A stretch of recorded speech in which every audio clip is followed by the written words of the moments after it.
Muy buenas noches, muy buenos días. Gracias. Gracias por estar ahí, por permitirnos estar en sus hogares desde 1998 con transmisión ininterrumpida. Claro, con las modificaciones hechas, como me dijo una persona muy apreciada que me encontró en un negocio muy popular del Polígono Central. Pero antes ustedes estaban todos los días, claro.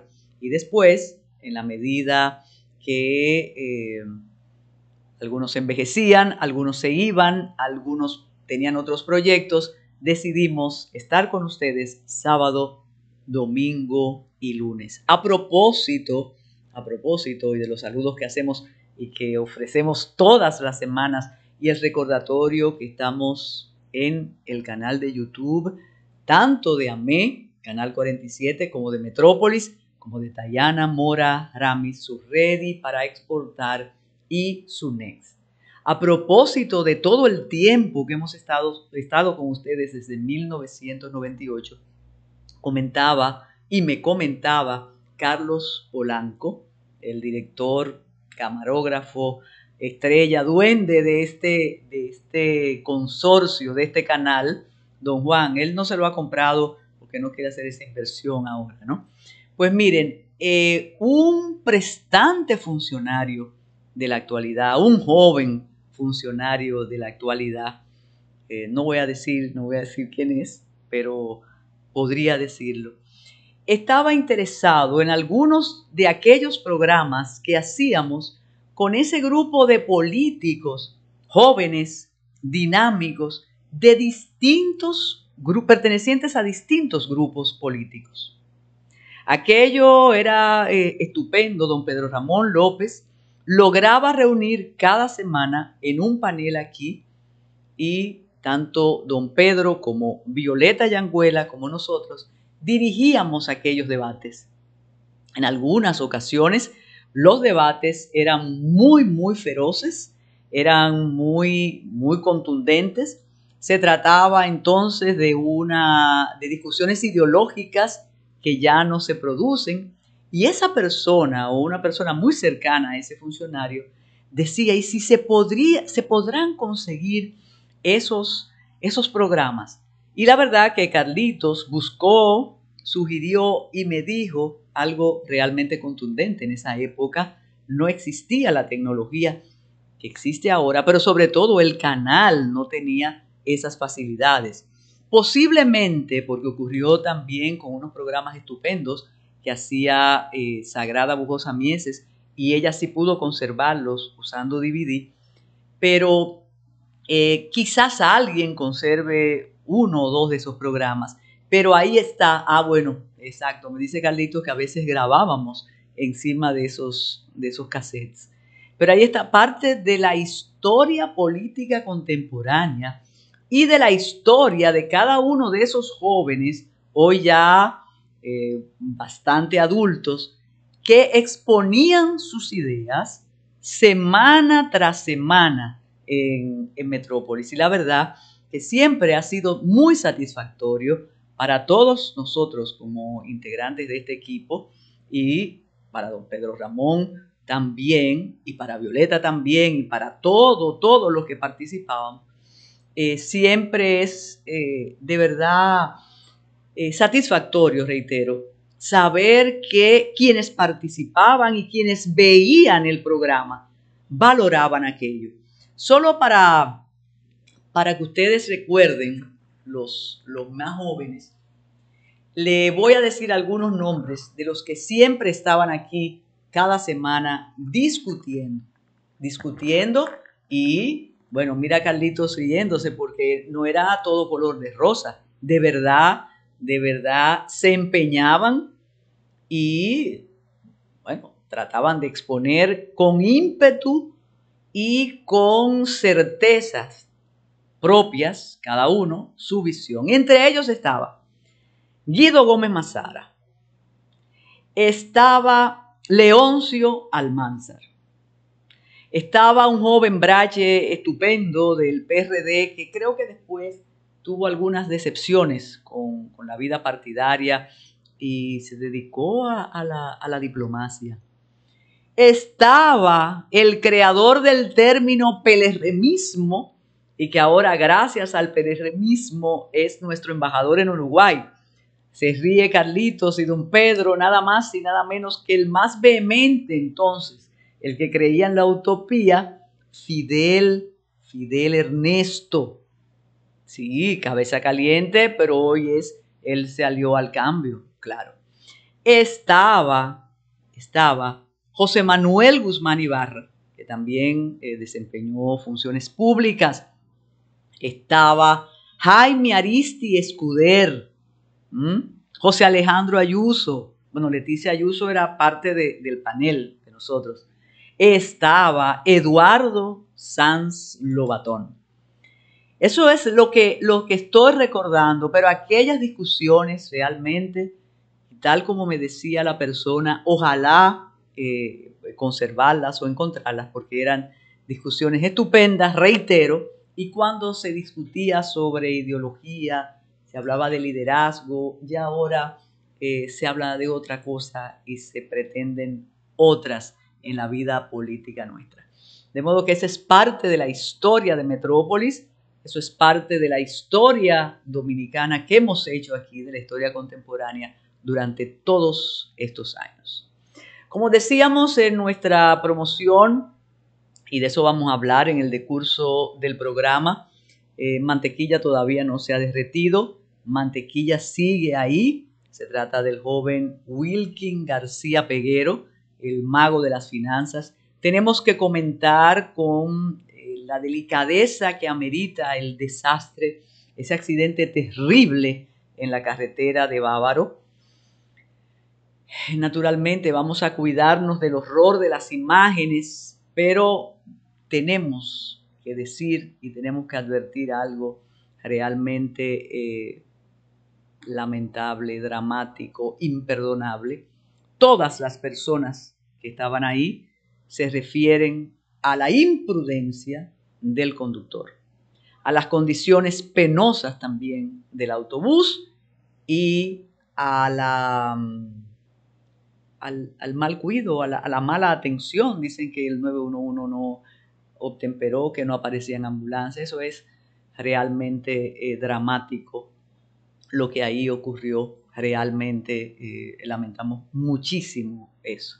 Tenemos como siempre el tema Haití, con los avisos de cólera y con otras situaciones que están pasando allá, pero se añade una denuncia que apareció en el periódico Listín Diario sobre las condiciones en el centro vacacional de Jaina, donde se agolpan, se almacenan a las personas indocumentadas, y cómo de nuevo el asunto de compra de favores, de corrupción, de tráfico de influencias es lo que determina que estén o no estén bien ahí.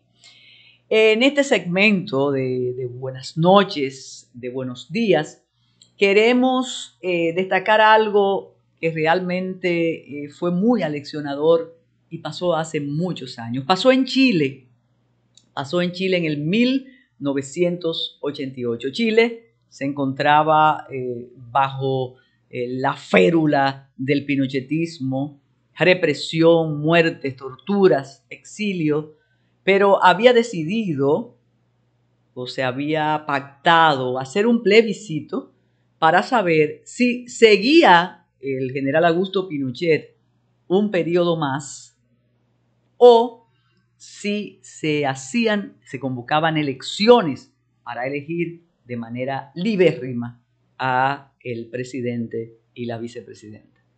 Con todo, bueno, aquello fue en el 1988, las elecciones se hicieron en el 89, pero todavía algunos dicen que el pinochetismo está vivo en algunos sectores en Chile. Pero, ¿por qué lo traigo a colación? Aquello fue el 5 de octubre de 1988.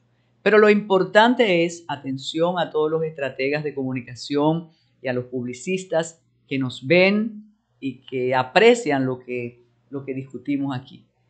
Ya hay una película sobre el no, porque fue de verdad trascendente y aleccionador lo que ocurrió.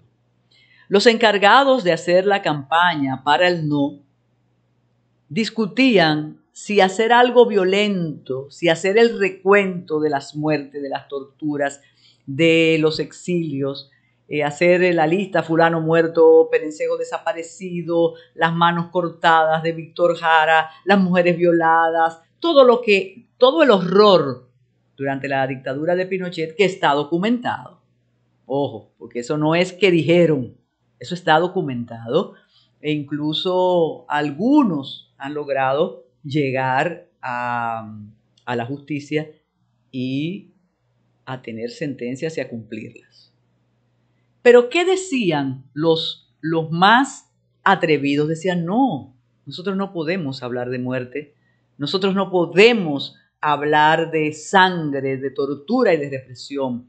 Vamos a ofrecer algo que es el futuro, que es la paz, que es la alegría para salir de esto.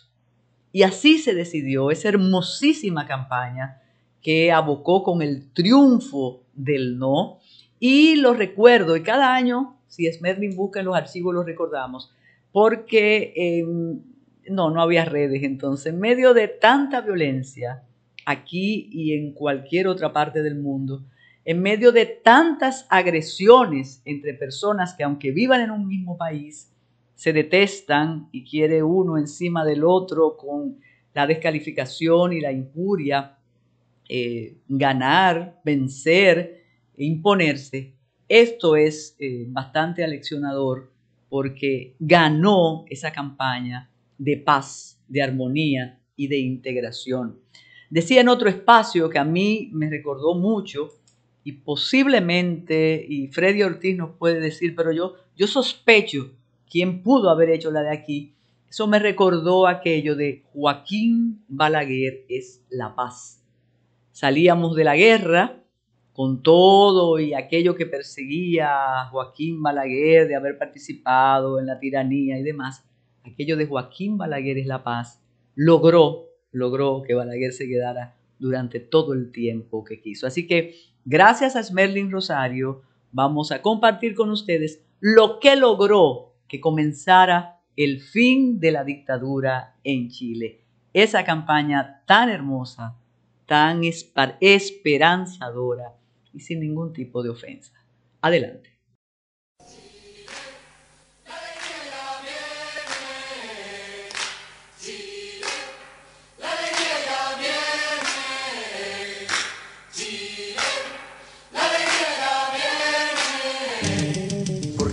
Lo que diga, yo soy libre de pensar, porque siento que es la hora de ganar la libertad. Hasta cuando ya de abusos es el tiempo de cambiar, porque basta de miseria, voy a decir que no. Porque nace el arco iris después de la tempestad, porque quiero que florezcan mil maneras de pensar, porque sin la dictadura la alegría va a llegar, porque pienso en el futuro, voy a decir que no. Vamos a decir que no, oh. Con la fuerza de mi voz. Vamos a decir que no, oh. Yo lo canto sin temor. Vamos a decir que no, oh. Todos juntos a triunfar. Vamos a decir que no. Por la vida y por la paz. Terminemos con la muerte, es la oportunidad de vencer a la violencia con las armas de la paz.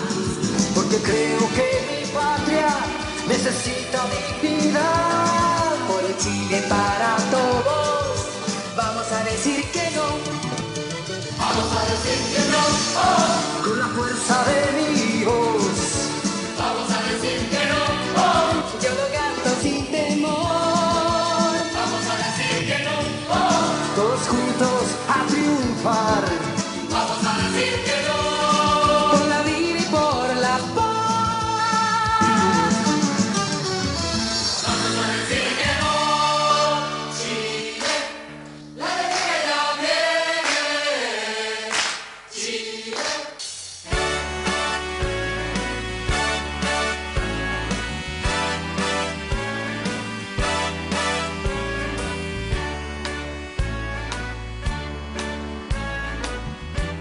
Pues eso quería que miráramos y que evaluáramos cómo se podía hacer, yo no sé si ahora se pueda, pero cómo se podía hacer una campaña exitosa, propositiva, sin agredir y precisamente en un país donde la agresión era el pan nuestro de cada día. El horror pinochetista fue vencido con una campaña como esa.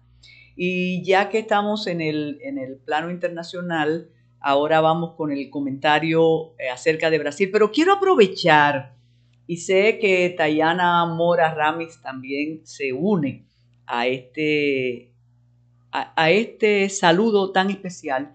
Quiero aprovechar para enviarle a nuestros estimadísimos amigos y amigas de Curinde unas flores muy especiales. Durante muchos años, Curinde ha estado con nosotros, ha estado fiel, firme y de manera constante con nosotros. Y realmente nosotros valoramos, además de aprovechar, apreciamos, valoramos ese respaldo y siempre trataremos de mantener el contacto con las amigas de Curinde y con todas esas personas de Curazao que tan cercanas sentimos aquí en Metrópolis, y Tayana tiene una relación mucho más especial y más constante. Así que para todos ustedes, para todas ustedes, realmente muchísimas gracias y pronto nos veremos.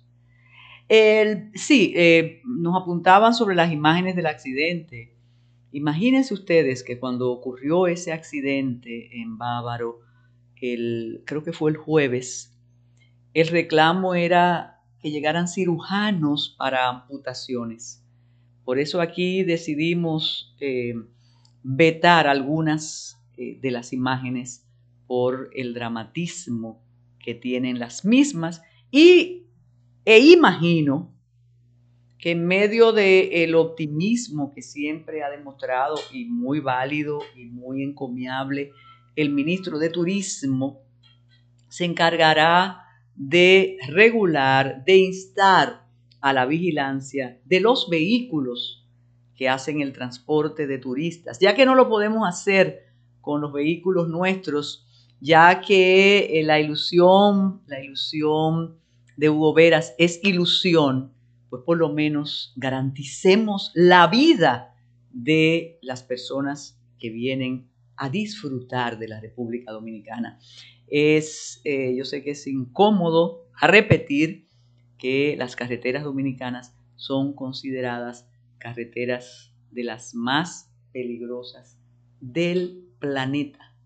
Entonces, tratemos de contrarrestar eso. Y para eso, para evitarlo o para controlarlo, se necesita la intervención de las autoridades. Pues, ¿qué pasó en Brasil el domingo pasado? ¿Qué ocurrió en Brasil el domingo pasado? El domingo pasado ocurrió que ni tampoco tenía Bolsonaro ni tanto tenía Lula da Silva, que fueron los dos candidatos que van a la segunda vuelta. Pero ¿por qué es curiosa esta situación? ¿Por qué nos llama la atención? Ha llamado la atención porque encuestadoras muy bien acreditadas, con mucho prestigio en Brasil, sencillamente algunos dicen que se equivocaron, otros decimos que es el mismo margen de error que tienen todas las mediciones en momentos cruciales de los procesos electorales. Me explico. Hay toda una efervescencia, todo un deseo de que Lula recupere un poder que le fue arrebatado de una manera como se utiliza ahora, con procesos penales y descrédito. La guerra legal, una de las imputaciones que lo llevó a la cárcel y también afectó a Dilma Rousseff de su propio partido, tenía que ver con el uso, con el disfrute de un apartamento que nunca ocupó. Y Lula realmente salió con la sábana de un canto, salió desacreditado y a la cárcel. Y él no desmayó jamás, y siempre dijo que si salía de la cárcel iba a volver a la presidencia. ¿Qué pasó? ¿Qué pasa con Bolsonaro? Bolsonaro es un político con unas características, para algunos realmente deleznable, para otros realmente terroríficas y para otros un fenómeno que no se debe permitir ningún país del mundo.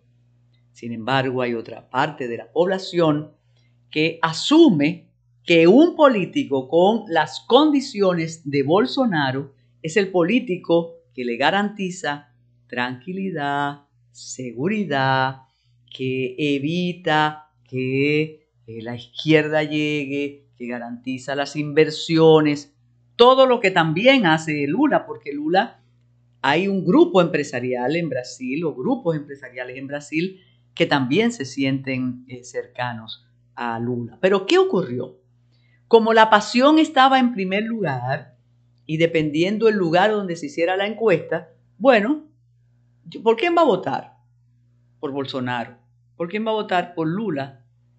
Pero usualmente, y vuelvo a mencionar a Balaguer, y lo mencionaba en el segmento anterior con Joaquín Balaguer en La Paz, aquí pasó ese fenómeno y yo lo he escrito siempre, de modo que me cito y me concedo el derecho de autora. En los momentos más difíciles de los periodos balagueristas, usted veía en los barrios, en las provincias, en los municipios, personas muy respetadas en la comunidad que te decían, no, Balaguer, hay mucha corrupción, Balaguer fomenta la violencia, Balaguer tiene presos políticos, Balaguer tiene exiliados, qué barbaridad, qué barbaridad. Y si encuestaban a ese individuo, como nos decía Fran Marino Hernández aquí en Metrópolis, posiblemente te diría, ¿por quién tú vas a votar? No, yo no voy a votar por Balaguer, voy a votar por, qué sé yo, Augusto Lora. Pero a la hora de ir a la urna, votaba por Balaguer. Ese es el voto de la masa silente, conservadora y que no le gusta exponerse. Y ese voto se manifestó en Brasil y lo que iba a ser un triunfo holgado para Lula resultó ser un triunfo o una votación para ninguno de los dos triunfantes, pero el que sale mejor de ese escrutinio fue Bolsonaro. ¿Qué ha quedado y qué hicieron de inmediato? Conseguir los votos que le faltan con los partidos y los grupos que fueron quedando con menos después de ellos. Ya hay una candidata que se le sumó a Lula y Bolsonaro arrolló en Minas Gerais, que es un espacio muy importante y que quien gana en Minas Gerais, dicen los conocedores de la política brasileña, podría ganar. Es el día 30, la actividad se va a acrecentar, ellos no van a desmayar, pero la lección y la reflexión para ustedes que están con nosotros en Metrópolis hoy es que las encuestas sí se equivocan y cada vez se están equivocando más. Y por eso se necesitan mediciones tras mediciones tras otras mediciones para tratar de tener una visión más o menos cercana a lo que está pasando en la realidad. Sí, es un voto automatizado, es un voto electrónico desde hace muchos años que Bolsonaro había objetado, pero que nos llama la atención que esta vez lo manejó con mucha diplomacia. Sin embargo, ya el martes él estaba diciendo que no le gustaba que durante un periodo él estaba ganando y después comenzó Lula. Pero hay que esperar ya definitivamente el 30 de octubre. Vamos a comentar algo que se circunscribe en este momento tan particular que vivimos en la República Dominicana, de un momento de cambio, de mucho discurso y de expectativas de realizaciones que a veces, o en la mayoría de los casos, no ocurre. No me voy a referir primero a la inseguridad ciudadana, que cada día, porque atañe también al ministro de Interior y Policía, a quien me voy a referir, cada día, en lugar de disminuir, aumenta la inseguridad, aumentan los casos de robo con violencia en la vía pública y de día.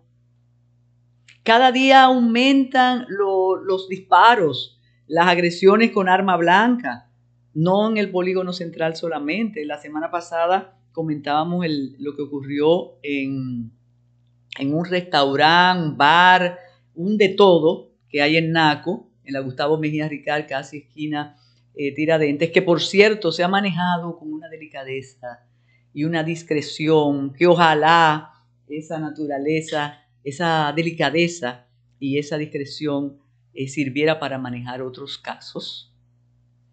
Eso no lo mencionábamos la semana pasada y eso está en silencio.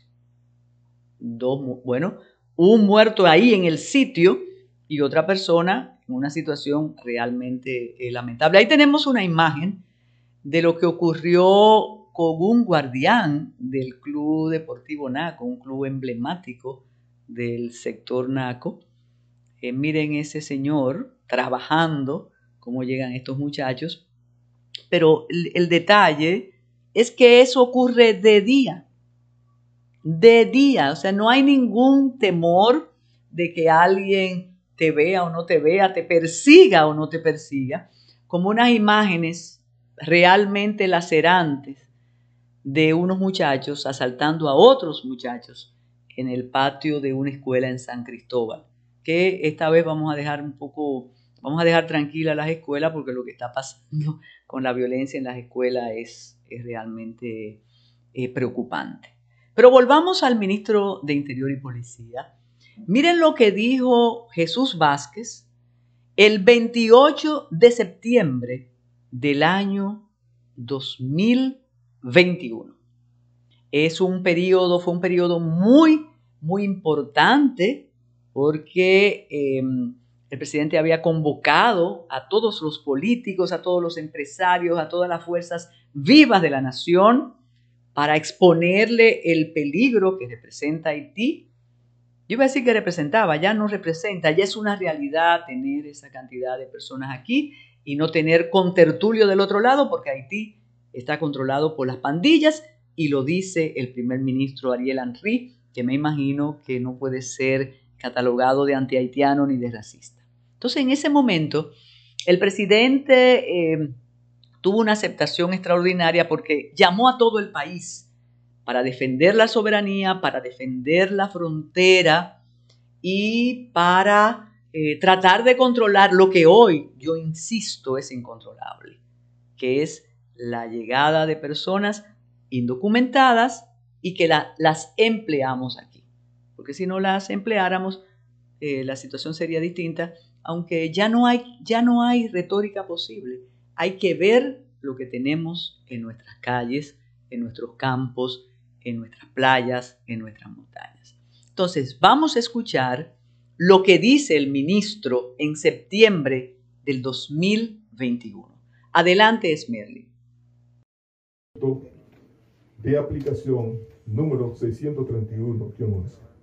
Una vez vencido el plazo límite anteriormente descrito, todas las empresas o empleadores que requieran los servicios laborales de ciudadanos extranjeros deberán contratarlo de conformidad con los parámetros legales establecidos en la norma migratoria y laboral de la República Dominicana, debiendo cumplir para ello con el procedimiento y los requisitos establecidos a tales fines en la ley número 285-4, su reglamento de aplicación número 631-11 y las legislaciones normativas laborales aplicables.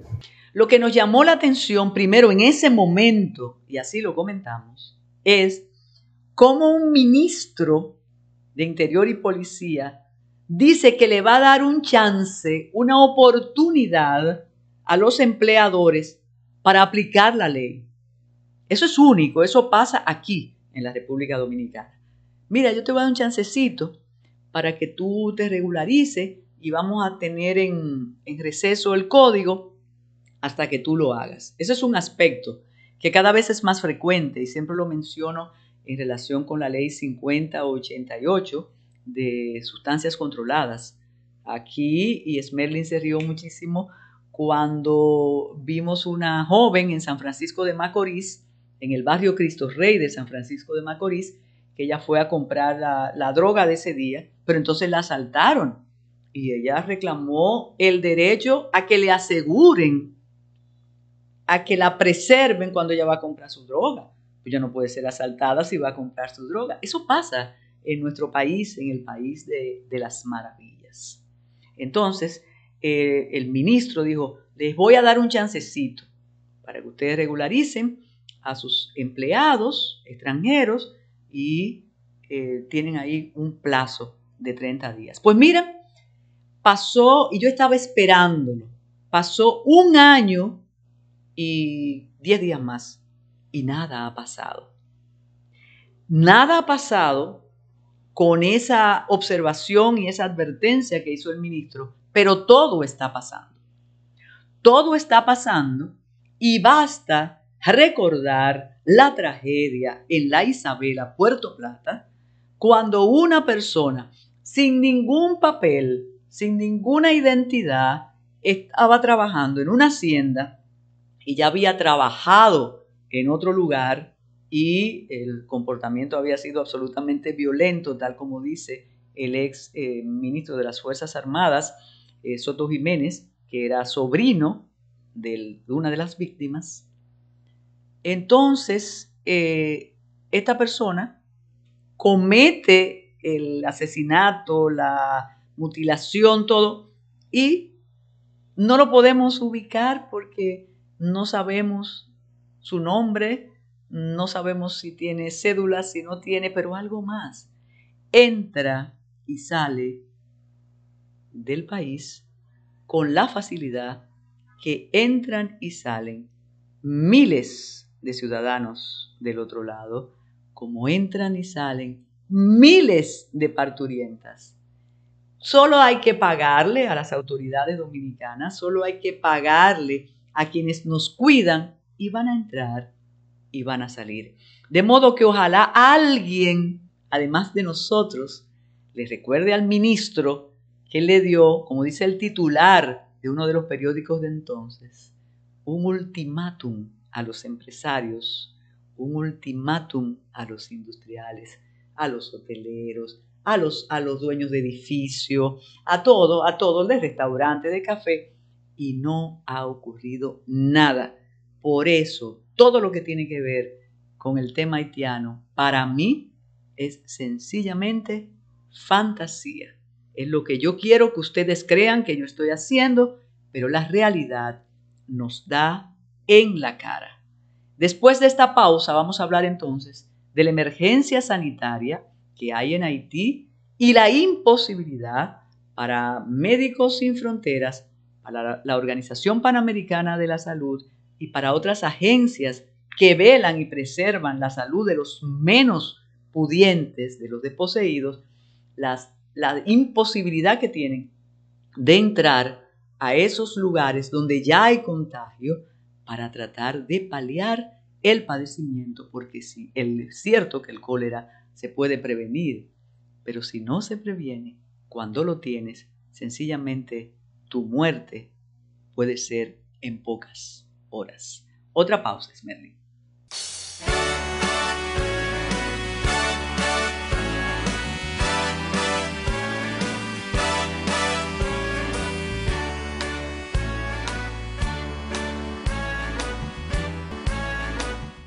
Y sí, el caso de Mantequilla nos entretuvo, nos entretiene todavía. Yo voy a insistir, como decía la semana pasada, que posiblemente si el superintendente de bancos no le da la importancia y no lo motiva, esto hubiera podido manejarse mucho mejor. Lo cierto es que Mantequilla tiene un gran poder de persuasión Hasta este minuto todavía nadie se había quejado de que le había sustraído su dinero, de que había cometido estafa, pero las autoridades ya hablan de violación a la ley de lavados, a la ley monetaria y financiera y sobre todo evasión de impuestos.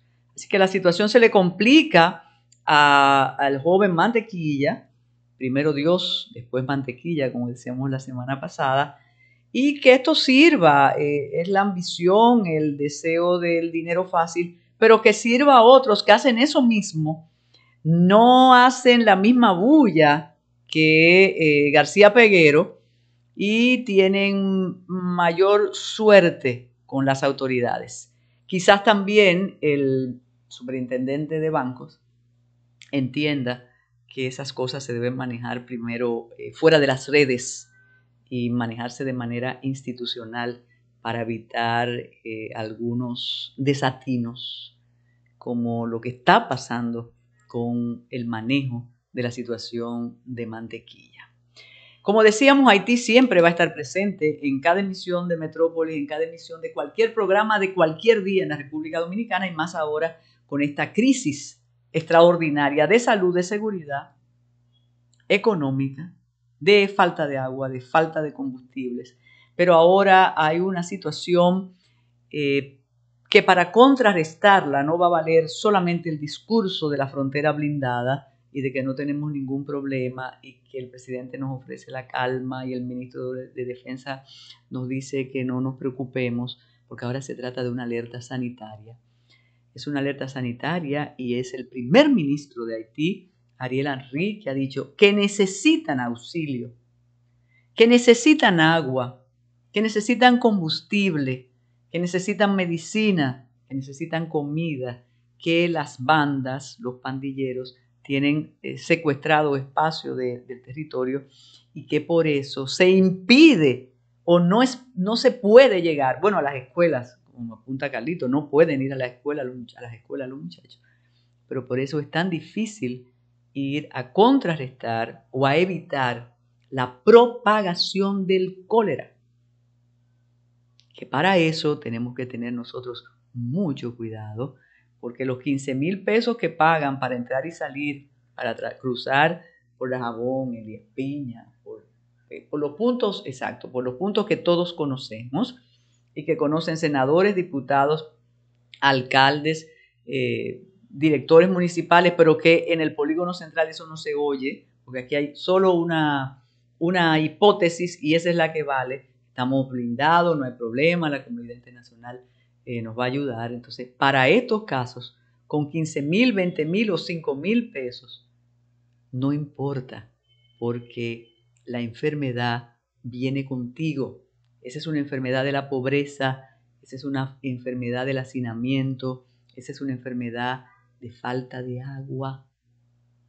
Entonces, hay que tener más y ocuparse más que del discurso para evitar una tragedia aquí. Allá la tragedia es constante. Quizás debíamos colaborar. Bueno, se llama cinturón sanitario. Cinturón sanitario. No tenemos cinturón sanitario. El ministro de Salud, que ya admitió que estamos tomando las medidas en la frontera, habló de agua en la frontera para que se laven las manos los que entran y los que salen, pero las autoridades y los expertos en esas enfermedades, en esos contagios, dicen que no es suficiente.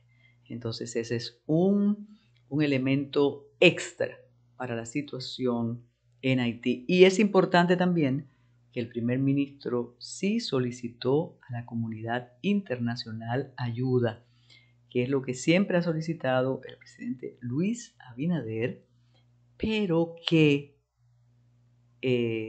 algunos líderes haitianos dicen que eso es un atrevimiento del presidente, pero ahora lo solicita su primer ministro.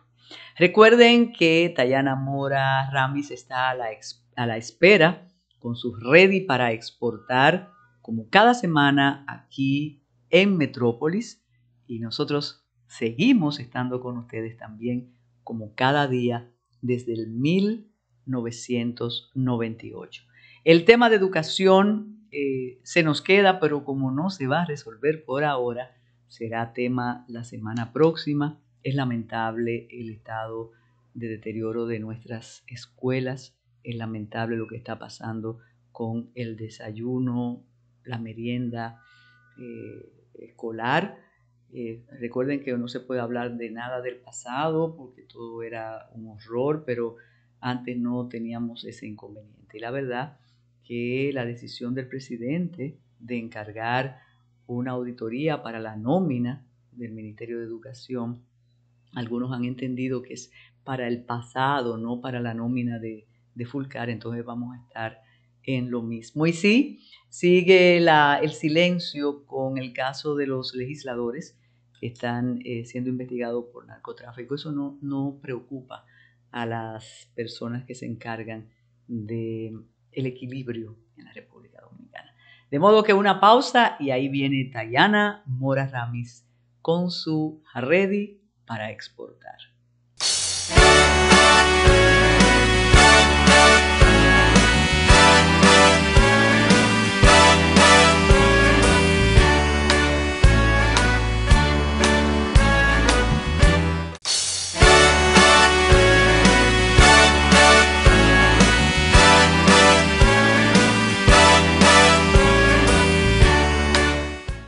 Hola, hoy en Ready para Exportar estamos viendo a este último trimestre del 2022 y donde tenemos que estar preparándonos para aprovechar y completar todas esas metas que nos planteamos en el 2022, pero también vamos a tener una mirada a ese 2023, las proyecciones que se están haciendo sobre cómo va a ser ese 2023 y te vamos a invitar a conocer un nuevo mercado interesante para tus productos.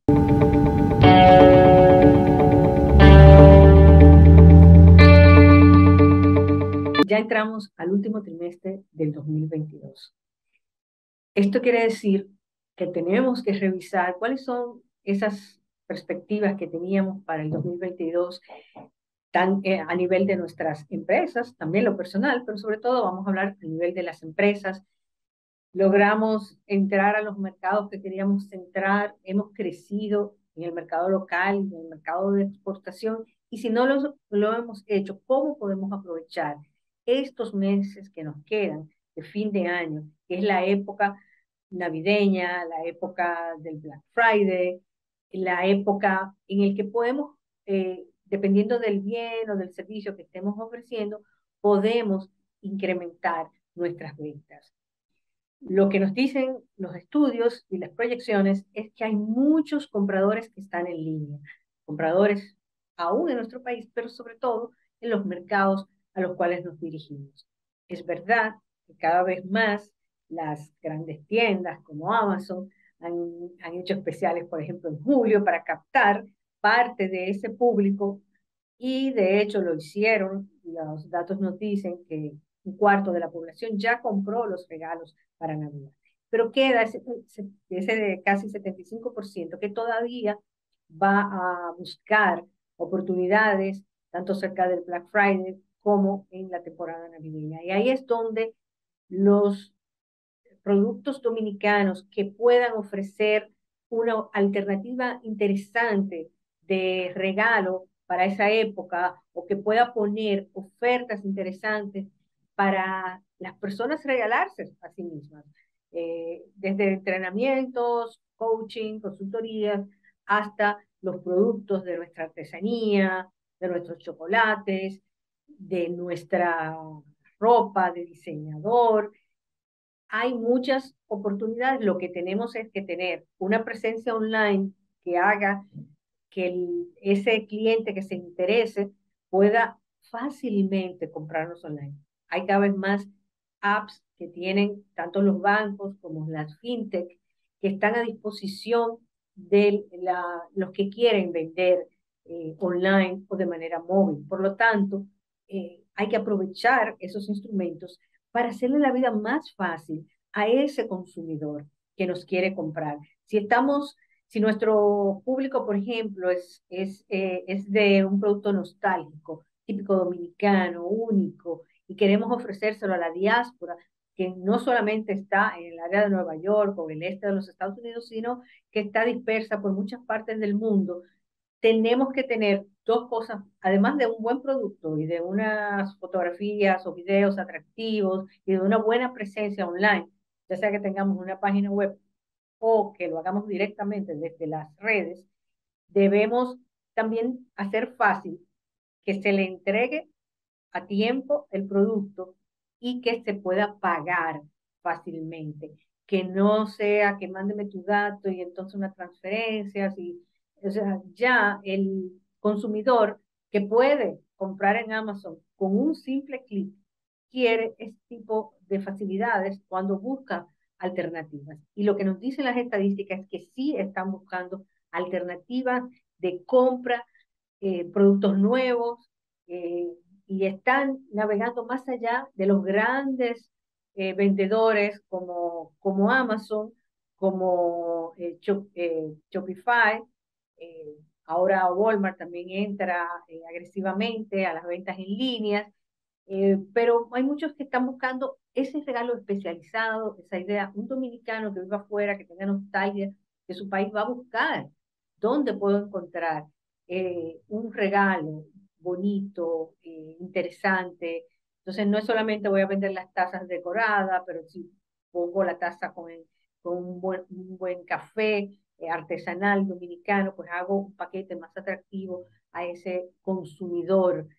Si tengo ropa interesante, pues, pues puedo tener especiales con el envío, etcétera. Hay muchas formas de trabajar esto y ustedes deberían aprovechar todo el mes de octubre para trabajar esta oferta y promocionarla durante todo noviembre. Aprovechan el Black Friday y también aprovechan las compras de la temporada navideña que empiezan mucho antes.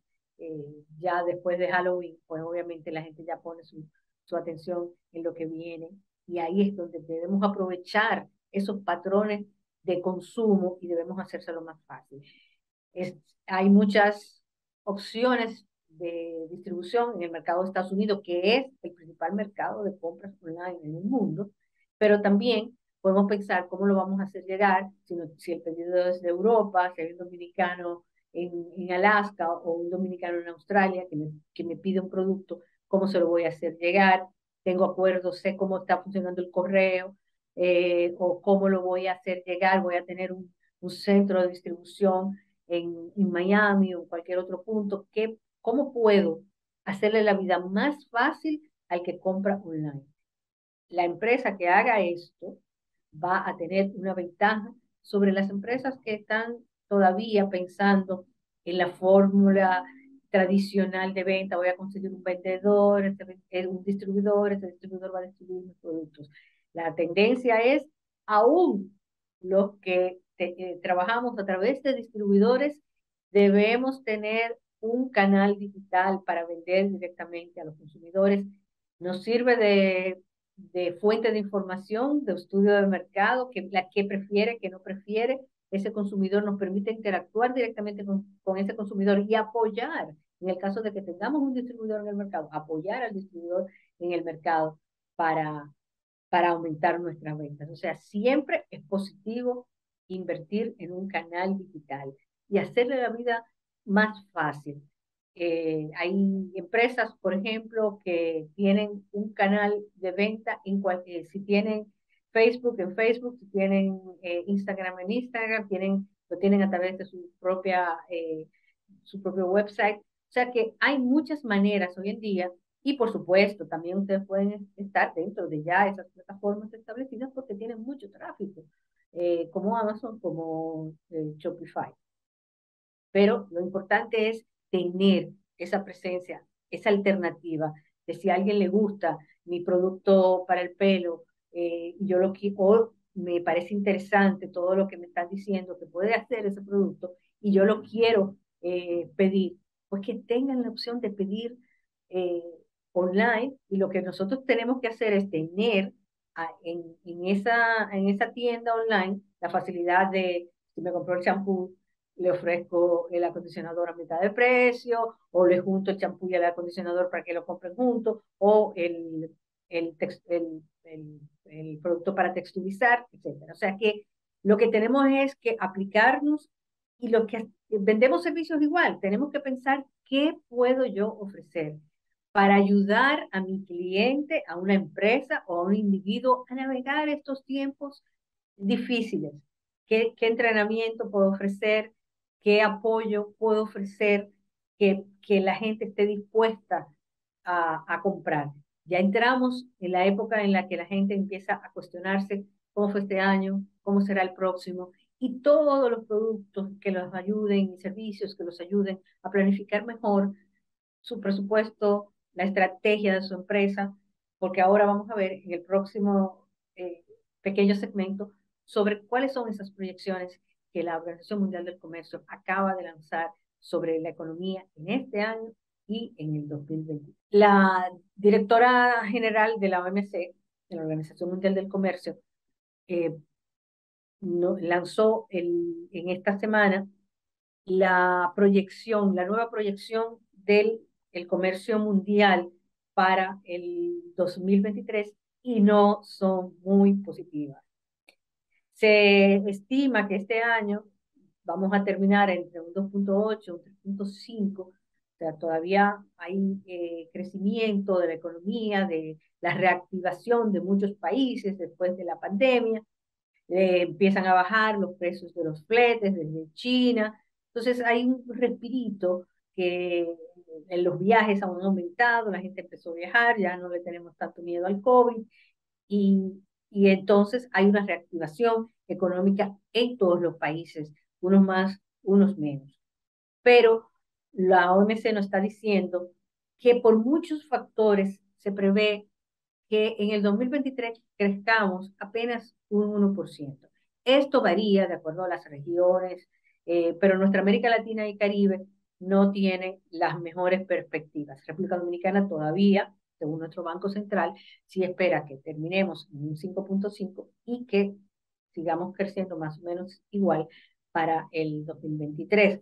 Sin embargo, los mercados a los cuales vendemos se espera que tengan un crecimiento menor. De hecho, hay mercados en la Unión Europea, por ejemplo, que han disminuido drásticamente ese crecimiento. En algunos casos han tenido trimestres de contracción en este 2022.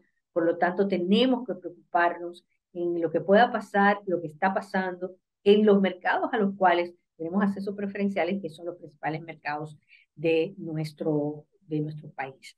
La OMC cita que dentro de las razones por esta proyección, aparte de las consecuencias derivadas de la invasión rusa a Ucrania, está el alto costo de la energía, la inflación y las medidas que han tomado los diferentes bancos centrales para restringir la moneda, el aumento eh,